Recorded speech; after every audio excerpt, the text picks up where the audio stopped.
This week on the Crisis Conflict Emergency Management Podcast. I think there is a tendency now, because our youth face so many terribly horrible things, to kind of shy away from what could be perceived as a scary conversation, right? Because we have so many things in our world that can traumatize kids, like active shooters or wildfires, hurricanes, whatever it is.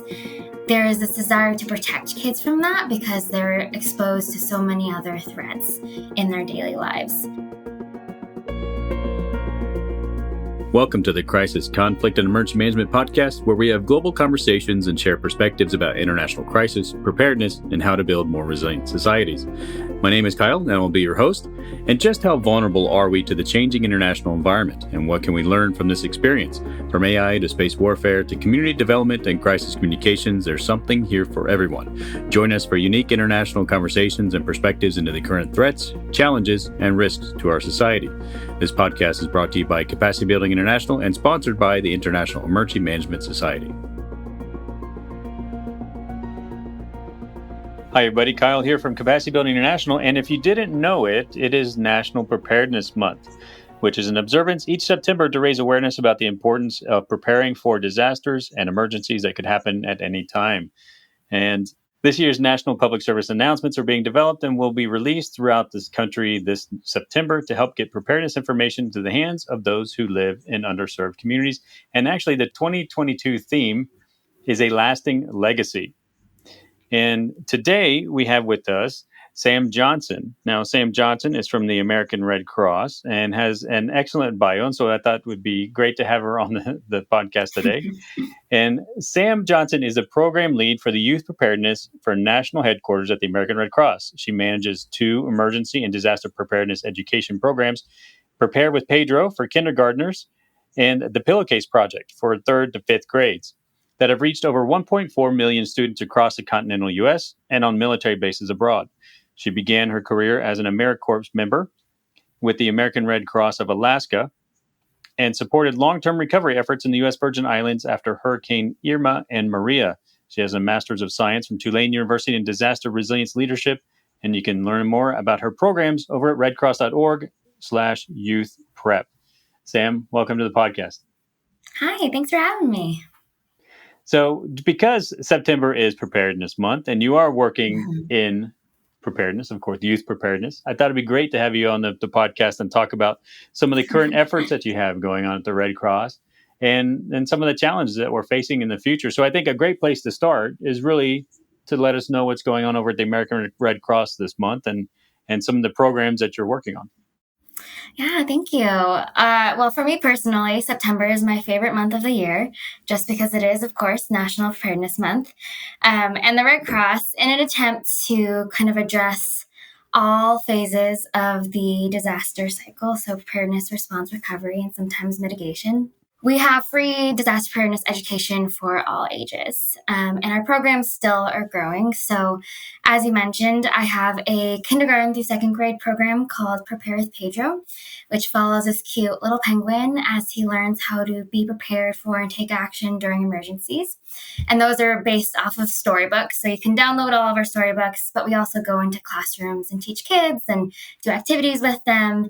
And my staff and volunteers dress up in costumes, and we've got puppets and all that kind of fun stuff that keeps a 4-year-old entertained. And then we have our signature youth preparedness program, the Pillowcase Project, which is our 3rd through 5th grade program.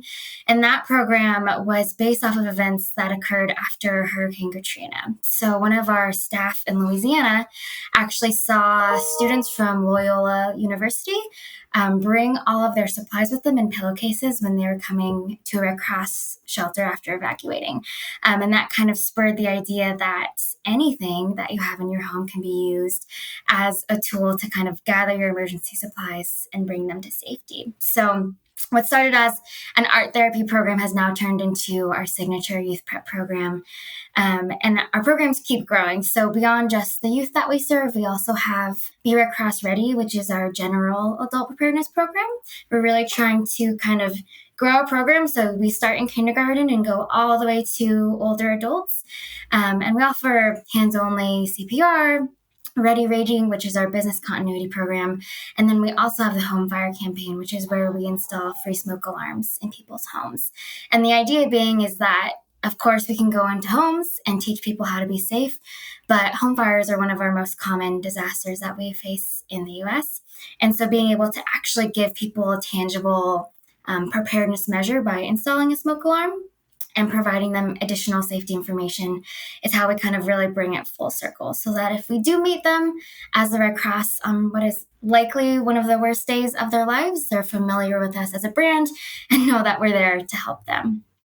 Well, that sounds great. I'm very curious, because one of the things that we like to talk about here, especially on this podcast, is like, sort of future challenges and issues, and then how we can address those today. And some of the things that, that we see across the landscape, of course, coming out of the pandemic now, for example, and other things in terms of, outreach, especially this. I mean, this isn't just a US issue. This is a worldwide issue in terms of youth preparedness programs. It's really everywhere. And so I guess one of the things that is really that we need to emphasize and sort of really outline is just the importance of being able to reach out to youth and to be able to sort of enhance their preparedness. And one of the specialty areas that we look at is really in post-conflict and sort of crisis affected areas, and the role and even the impact of this crisis on youth and those certain populations and that are adversely affected more than others. And so what is really the importance of educating youth in all ages really, in terms of emergency and disaster preparedness? And how can, I guess one of the questions I would have is, how are you able to really sort of measure impact from all these? And so one of the statistics of like 1.4 million, children reached is fantastic. But how are you able to, measure the impact of these programs? And I guess part of that goes to what you were just talking about, how, sort of responding and helping out others on the worst day of their life. So maybe we start with that sort of conversation.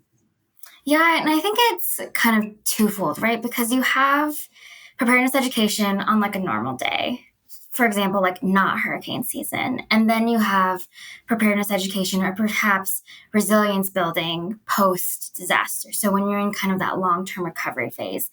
And the two foundationally are the same, but they have to look very different, just because on one end, you've got somebody that hasn't gone through a traumatic experience. And then on the other, you've got somebody that has just perhaps had to evacuate their home, have lost everything. How do you then re-engage them in that conversation so that when the next hurricane or wildfire comes, they have the capacity to actually be prepared and take action, right?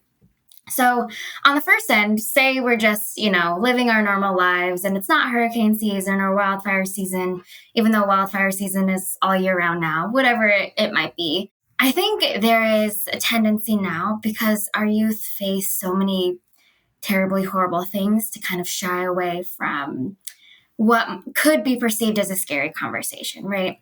Because we have so many things in our world that can traumatize kids, like active shooters or wildfires, hurricanes, whatever it is. There is this desire to protect kids from that because they're exposed to so many other threats in their daily lives. But on that same edge, I always think about my mom, because she was like, when you were growing up, I just figured I should never lie to you because you'll figure it out. So I might as well be the one to tell you what's really going on. And that's kind of the same approach too that we take, because if we, from a very young age, kindergarten is 4 or 5 years old, start introducing these topics and ensure that when we're talking about these things, we address that, when we go into a classroom, we say, hey, today we're going to be talking about a wildfire, and that can be really scary, but we're going to teach you all the things you can do so you're not as scared. You know what questions to ask, who you should go to for help, how to take deep breaths to help manage any feelings that you have, all of those things, so that as the information of preparedness gets more complex as they get older, it's kind of like creating those building blocks so that as they grow up, they've got this foundation so that, when they are in a situation where they might have to evacuate with their family, they're like, oh, I remember learning in school that this little penguin just evacuated with his friends and he learned and it was fine. And those are kind of the steps that we like to take, because if you don't do that, then that's when the panic and the fear and people make mistakes that they shouldn't, or don't have the mental space to make the best decision to ensure that they're safe. So that's kind of how we perceive, why, one, teaching kids at that age or any age is so important. And two, also understanding that youth have such an impact on the adults in their lives at any age, right? It's like if you have a little kid in your life and they love dinosaurs, then like you love dinosaurs too. And there's dinosaur birthdays and dinosaur toys and dinosaur pajamas, all that kind of stuff. And it's hopefully for us the same vein, right? We teach kids, we tell them how exciting it is to learn how to be safe, and hopefully they go home and tell the adults in their household, like, hey, mom and dad, I learned this in school. This is one of the things that we really encourage when we go into classrooms is go home and share everything that you learn, because then you can have that conversation with your family or the members in your household about what would evacuating for us look like? What can we do to put in our emergency kit? Like, where is a safe spot for me to meet? Or who do I call in an emergency? And so it's twofold in the sense that like providing kids with the information, but then also leveraging them because we know that they are and can be the most influential on the grownups in their lives. And that is like the foundation of how we kind of perceive preparedness education for youth. It looks a little different if it's post-disaster, though, of course. There's a lot more trauma-informed care that goes into it, a lot more resilience skill building. And there's time, too, that we really consider as we try to reintroduce preparedness messaging for kids, because we want our messaging to be positive and about staying safe and helping each other and helping your neighbors, and not necessarily one of fear and re-traumatizing people. And then, of course, impact-wise, that was the question that you asked, is how do we measure impact? It's a little bit harder with little kids because measuring and taking data about kids is always, their safety is the most important thing. And so follow-up data is a little bit interesting in that regard. But what we do is, the first thing that we do is just ensure correct knowledge retention. So we do a post-test afterwards just to ensure that the kids actually remembered all of the correct protective actions. Like foundationally, we want to be sure that you know that you should like get low and go during a home fire so that you stay away from the toxic gas and the smoke and not like run around. So we're affirming that they did in fact learn the correct information. And then as that secondary, we do a follow-up with the point of contact. So say we're in a school with a teacher, we send a follow-up email to that teacher being like, hey, it's been 2 weeks since we were in your classroom. Can you ask these kids these questions? Like, did you go home and tell a grown-up about what you learned? And, all of those kind of like follow-up questions based off of what we taught them. And so it's not necessarily in an ideal world, we would be able to do like 3-month surveys and 6-month surveys, but it's what we're able to do now as we're still growing our programs. Yeah, that's interesting. I think that's the correct approach in terms of trying to enable kids to be part of that process, right? Mm-hmm. And so that they're actually integrated into sort of that the family and the ability to be able to be prepared as a family in case any sort of a disaster occurs. And what we've seen, and especially as we do a lot of sort of monitoring of what's happening in Ukraine and things like that, we're seeing, of course, all the public education that's going around, sort of landmines and safety and sheltering and things like that. And so that's also sort of integrating, as you mentioned, like there's overwhelming number of threats there, of course, and risks. And so that's part of the process of trying to mitigate a lot of that, just to inform the public and also through children on what to do. But it's also on your point in terms of having children being part of that process. I think it's interesting in terms of having them identify risks or threats or hazards or whatever we want to call it in terms of their own communities. And so how is that, what is your approach in terms of that and bringing children into that process, help them to have a voice in that process, to be an additional set of sort of perspective in the threats that and the hazards that we face every day? Yeah. So one of the tools that we have that is like always a fan favorite is our hazard map. And so it's this map of the United States, and every state is a different color based off of the hazard that's most, quote unquote, most likely to happen in the area.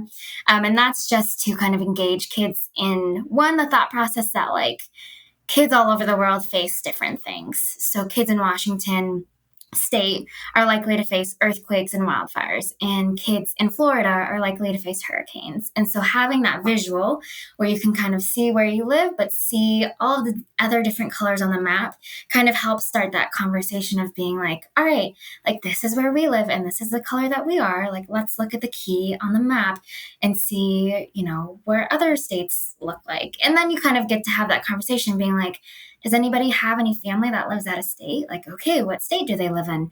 And that keeps the conversation going, one, so that they recognize, like, okay, we're going to talk about the things that we're most likely to experience, but people all over the world experience different things. And part of that conversation, too, is, all right, if you go somewhere different, say you're a kid in Washington and you end up in Florida, you can totally ask about hurricanes because people in Florida are going to know way more than people in Washington State about hurricanes. So it, one, prompts them to think about the hazards in their area based off their own historical knowledge. And then two, thinking about the other people in their lives or the people that they know about beyond just that one little location that they are in. So then they get thinking like, okay, there are more things beyond just what I experience. And how do I learn about the things that I'm likely to experience, but also to help hopefully engage them so they are curious to learn about the other things that are potential threats, whether they travel or whether they go somewhere new, or even just if a new threat arises where they are, they at least have the base knowledge to be curious about it. Are there any sort of barriers to entry into launching these types of programs? Because when you were talking, I just was becoming curious about the idea of, gaining access to communities, gaining access to children in schools or whatever form, and then being able to convey this information or have events or in these types of programs. What are the sort of barriers to this delivering these programs do you face? Well, before the pandemic, we didn't have that many barriers, but during the pandemic, we really did. The nice thing about being the Red Cross is that we have a lot of different avenues for which we engage with the community. The Red Cross hosts blood drives. We do service to the armed forces with emergency messaging. We do work with international services. We've got training services, first aid, CPR, and then, of course, disaster response. So a little bit of luck, because not necessarily luck, we kind of have the brand behind us, which is helpful because people associate like positive things when they think of the Red Cross. And so for us, when we go into a classroom too, and we're like, hey, teacher, we'll entertain your kids for an hour, most of the times they're like, thank you, absolutely, come on in, which has been at least positive for us. And because we do so much with communities in so many other aspects that, say we have a Red Crosser who hosts a blood drive, then they're like, hey, we've got X, Y, and Z other programs. Would you be interested in? So a lot of it is just community building, one, with our local emergency managers, our other nonprofit organizations, two, being involved. Just our Red Crossers are part of their own communities. So that is usually helpful. A lot of times the classrooms we're going into has the kids of the Red Cross employees that we're working with. And then beyond is just growing and expanding and doing community outreach. So being like, hey, like, we'd love to offer you this free service. We believe in supporting your community. We want to help you we want to help you stay safe. And a lot of times too, because we are doing so much in disaster response, that there is this like desire to be like, okay, that was like a really hard thing that we either saw happen to another community or happened to us. Like, please come in and help provide this information to our kids. And that was like what we would call the normal times, right? Nothing is normal anymore because now that we're out of this pandemic, it was different during the pandemic in the sense too that like we're normally in school classrooms or after school clubs or after school care. And then that was not what was happening. Nobody was letting kids into school. Kids weren't even in school. They were doing virtual platforms. Some were doing live teaching like we're talking right now. Some were doing like canned curriculum. And so for us, it was really important that we have that face-to-face interaction. We don't like our preparedness education to be just static, just something that you read, because we want kids to be able to interact with the real Red Crosser so that they do build that trust, but then also we can answer all of their questions like in a real and live way. And so the pandemic was really hard for us because we shifted to virtual offering, and we learned, it took us a long time to figure out how to do that, to engage kids virtually, because you can, when you're teaching in a classroom, you can walk around, you can look kids in the eye, you can like get on their level, you can like smile at them. And in the virtual space, a lot of times they didn't have their cameras on and you didn't actually know if they were doing the protective actions. And so we finally got to a space probably like a year into the pandemic where we felt good about what we were able to do in the virtual classroom setting. And then we kind of did the hybrid where it was like, we were virtual, but the kids were together in the classroom because they weren't letting people into the school. And so just learning to think on our feet too and engage kids in a new way that we weren't used to made it a lot more challenging. And because the digital divide was a huge sore point for us because a lot of the kids that we normally serve don't have Google Chrome laptops or, like they just don't have access, or they do have access, but it's only when their parents are home because they're doing their schoolwork on their parents' smartphone. So that was, I think for us, the biggest hurdle that we had to face, and still something that we're working through, because the populations that we know really need our education the most aren't necessarily the ones that are in a metropolitan city that have the same access to technology that other school districts have. So those are all big learning curves, and we tried to get creative with it. It was a little bit more traveling, a little bit more work on the outreach end than we were used to. But I think as people kind of fell into a routine once we were in that pandemic space, then it was a little bit easier for us to do outreach in a way that we were used to. Well, let's talk about that for just a little bit in terms of the uniqueness of our communities and like who we're delivering these programs to. Because, if I'm sitting in a community and I wanted to launch one of these programs, what are some of the things I should be considering? So you mentioned obviously the difference in schools, and then also there's different cultures in different communities, and so what are some of the things that we should be focused on when we want to launch some of these programs in our community? Obviously, the Red Cross is a great asset and resource to be able to work with. But what should we be thinking about in terms of making sure these programs are a success? Totally. I think for us, and the way we've been most successful is that a lot of times before we even go into community, or we're in the very beginning, early stages of creating a partnership or a connection, is that we always like show them our curriculum first. We're like, hey, this is what we're teaching our kids based off of your community, based off of your needs. What do we need to modify to best fit your community, your environment, your culture, whatever it is? And that, I think for us, so much of our programs are modifiable because of that reason, right? And it was even to the very core of like the hazard that we teach is the thing foundationally that we're like, okay, like we know that not everybody needs to learn about earthquakes. So like what else would they learn about? And that foundationally, that flexibility, I think is crucial, right? You're obviously keeping the core information on why it's important to stay safe and the protective actions the same, but having that conversation with the community, one, proves that you're genuinely invested in ensuring that they're safe in the best way that they can be for their community, because it always looks different. And two, you're like, all right, I am the Red Cross. I want to support you in the best way that I can. What is that going to look like for you? And that for us, especially in our youth programs, but all of our preparedness programs, is something that we keep at the forefront, because the last thing, and I think too for us, a lot of it is like relationship building, because we want to time and again like prove that we are in fact an organization that believes in supporting the community and being there for the community when they need us. And so that for us is a very easy thing for us to do without it being like a lot of work on the front end. On the international level, the Pillowcase Project is also done by the Mexican Red Cross and the Australian Red Cross and the British Red Cross.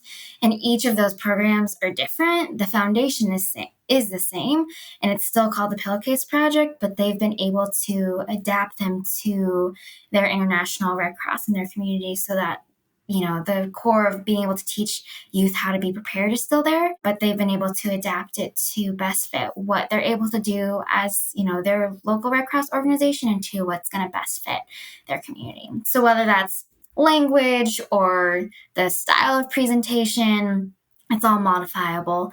The core, of course, being just trying to teach kids how to stay safe. Yeah, I was going to ask that question too, of like how exactly were those programs going to be different? But I guess that's very true, right? So just the semantics, the language, the local sort of dialects that go along with all of that, and sort of course, their risks and hazards that they're dealing with.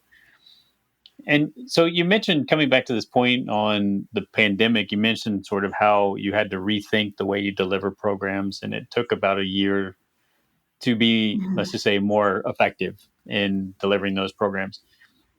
What is the future with that now? Are you going to try and stay with hybrid programs, or are you going to try and move that back to, in-person programs where one could argue you're more effective Mhm. in with in-person programs? Yeah, I would say we're just gonna do it all and see see Hmm. what works best for us. I think for me, one, proving that we were able to appropriately provide kids accurate emergency preparedness information was like the foundation for me. That was the most important. And now that we've proven that we can do that in various mediums, we'll definitely be able to keep both virtual, in person, and this weird kind of in person, half virtual hybrid available for all of our programming. And we do that too because we have 50 Red Cross regions, and some of my regions are just a city like Los Angeles, and some of my regions are North Dakota, South Dakota, and Minnesota, right? So I have one person in a region that is responsible for preparedness programs, and that might be a city, and that might be 3 states.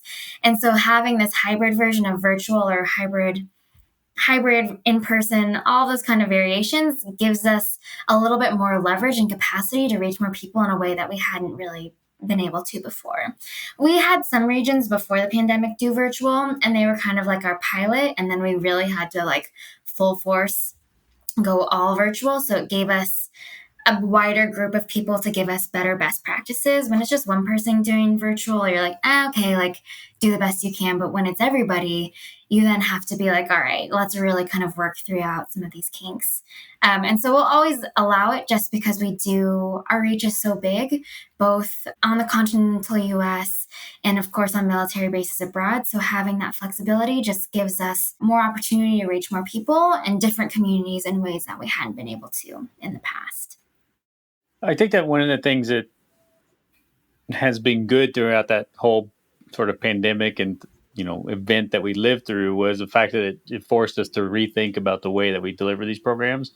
And so I think Mhm. keeping some sort of hybrid approach, plus, as you mentioned, geographic restrictions obviously, mean that you deliver programs differently. But I also think that there's going to be a technology shift also in the way that we deliver these Mhm. programs. What are you thinking in terms of, at least maybe even just you personally versus the Red Cross, or whatever the case is, or maybe they're both the same, but in terms of, adapting in the use of technology to be able to reach sort of the youth and the next generation, because obviously they're growing up in a very different time, than what I did, and so Yeah. they're heavily with technologies. They're used to everything. They're probably going to go, if they're not already, into to AR and VR and everything else like that. Is there any way to Yeah. incorporate Yeah. technology and to have it be more appealing to the youth?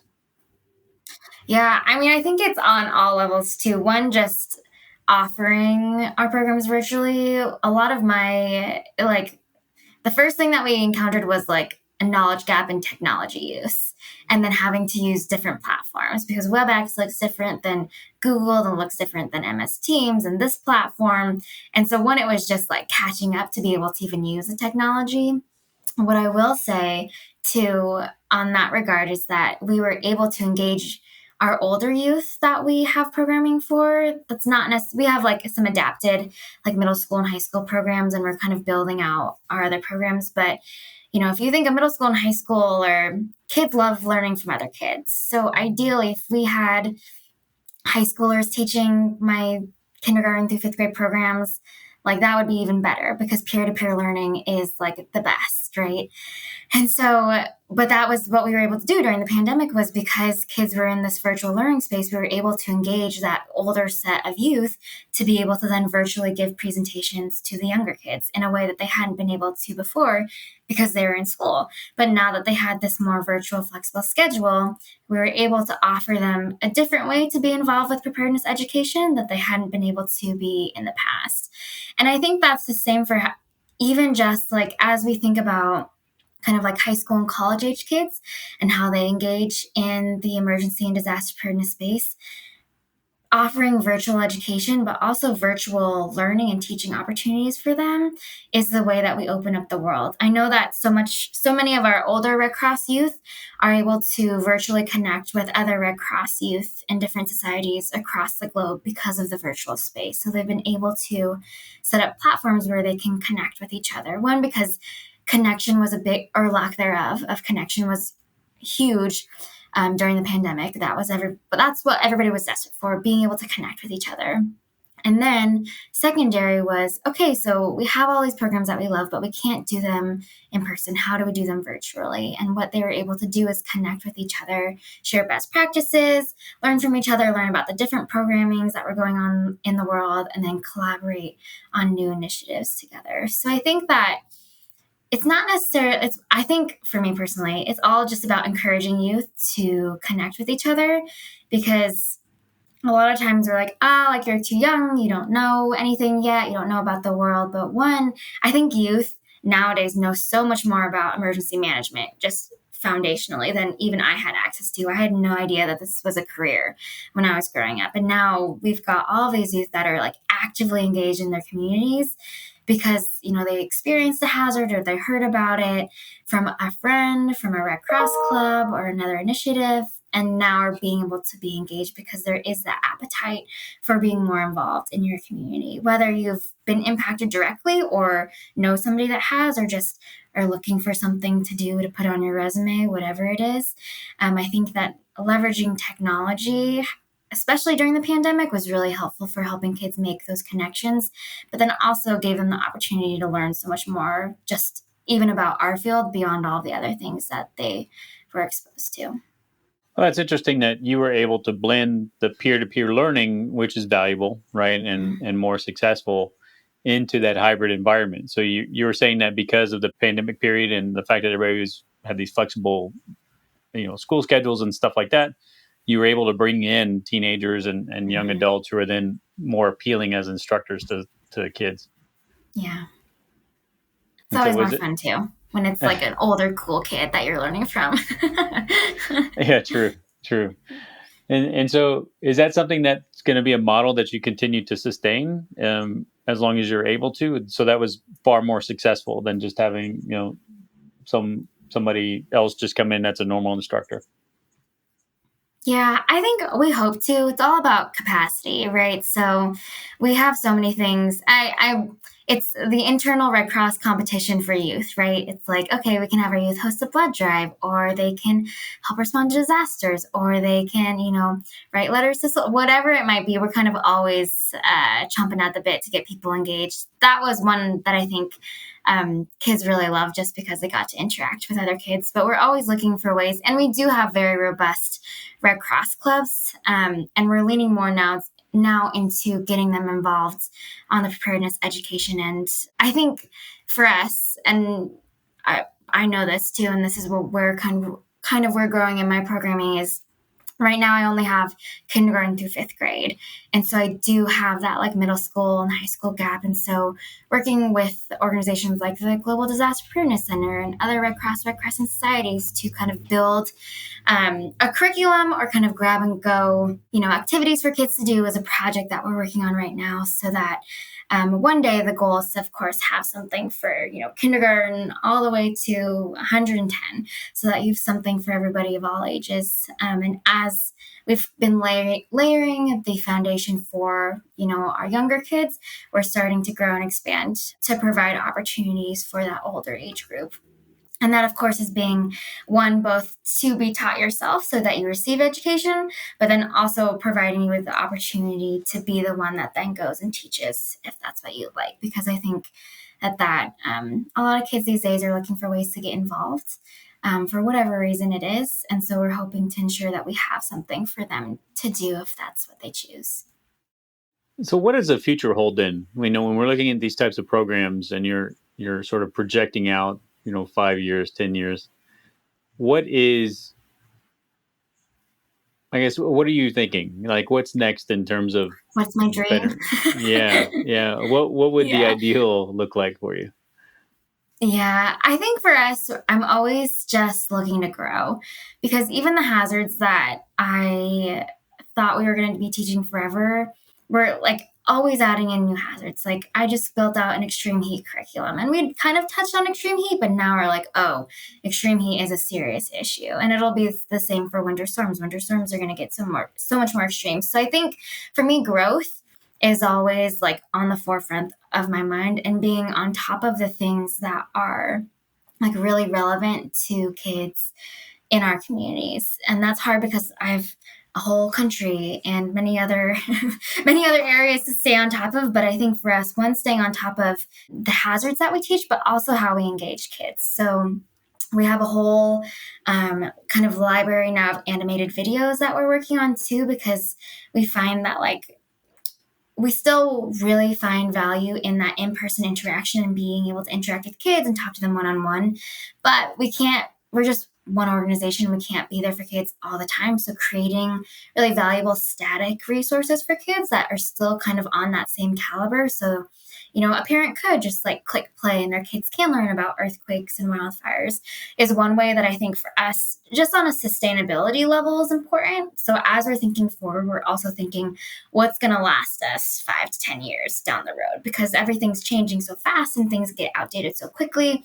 So the things that are going to be a good investment for us are the things that are going to stick around for a couple of years.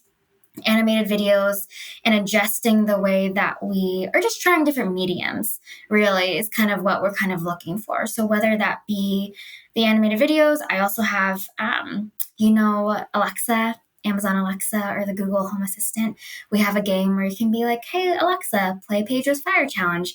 And Alexa can walk through a game with a kid and teach them fire safety. So kind of just being curious about other avenues that kids are learning through, whether it be like an online learning platform. Maybe that'll be the next thing that we do, but just being curious about what is and how kids are being engaged this year. Maybe one day it's social media. Because my kids are a little bit younger, I'm not there yet, but I'm sure one day they will be. So just trying to think and project about how we can stay sustainable, but also in line with the technology that as it changes, so will our audience and how they learn changes. So those are my two things: staying on top of hazards, and then also staying on top of how technology evolves as well.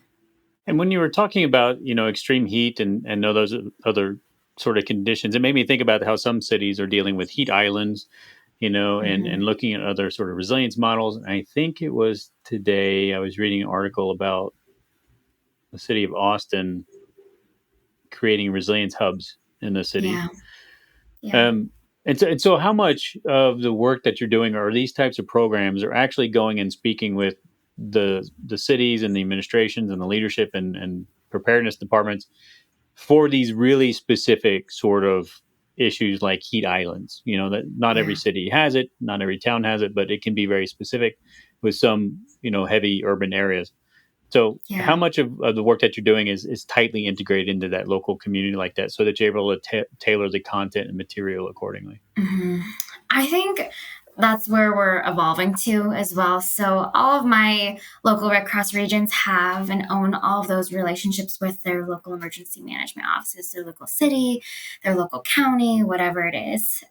So that one, because they are the community members themselves, and two, they have those relationships. A lot of times they will make connections with school because they are directly involved with the school administration and the superintendent of their area. And so a lot of times the connections to get into schools start at that level, and then it digs down a little bit deeper so that they can stay on top of what is the most relevant to that area. And I will say that the Red Cross as an organization, we're really evolving into like being more thoughtful. We've always been thoughtful, but like really drilling down into how climate change is impacting our communities and identifying communities that are like the most high risk that we go to every single year for whether a wildfire or a hurricane, and kind of identifying like, all right, like this is a community that we knows who we are. We're often supporting them in, the recovery phase.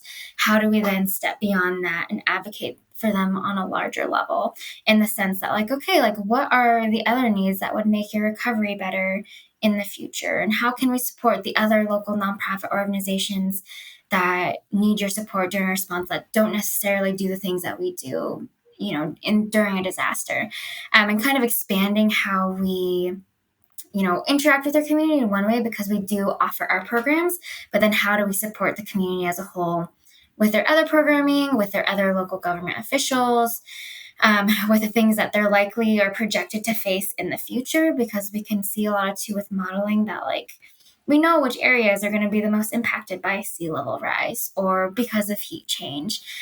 So really identifying those and being on the forefront, I think, as an organization is what we're moving towards, which makes me excited because obviously as somebody in preparedness, I'm all right, this is where we should be going. This is moving. We know climate change is real. We know our programs address this, whether we're saying it directly, which we will eventually one day, just because I'm changing my curriculum as we speak, because that is something that's very relevant, but also stay on top of just engaging and staying on the forefront with those relationships, because at the very core, we're not the Red Cross if we don't have good, strong partnerships with our fellow community members. So, yeah, I think that's really a great idea. I think that the ability to really, as you mentioned, sort of drill down into those community topics and really tailor the content and materials in that way, and getting into that sort of almost content production piece and being able to hyper localize some of the information coming out is going to be super helpful. I think in the long term, as the environment, not just in terms of the global environment and the climate issues, but I think the overall security environment continues to evolve and change to various different situations. But I think that's extremely helpful and extremely interesting.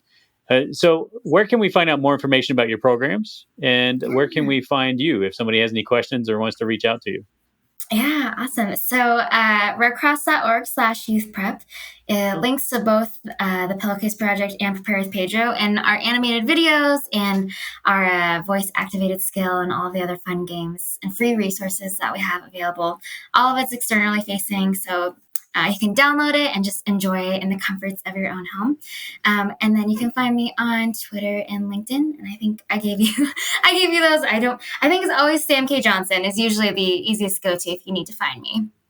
Great. Well, I really appreciate you being here, Sam. It was great information and perspective and very insightful. And anybody who wants to prepare, well, you should already be preparing because it's basically September and almost October, but you should already be preparing. And if you haven't started, reach out to Sam, get started, go to the American Red Cross, get some content materials and start helping your communities. So thanks a lot, Sam. It was great seeing you and appreciate you being here. Awesome. Thanks, Kyle. I appreciate it. This podcast is brought to you in partnership between Capacity Building International and the International Emergency Management Society. You can join teams today at tiems.info. That's tiems.info. And also sign up for the International Emergency Management newsletter by CBI at capacitybuildingint.com. Is there a topic you would like to hear about? Or are you a functional expert and want to be featured on our show? If so, reach out to us at info@capacitybuildingint.com and let us know. Thanks again for listening, and see you next time.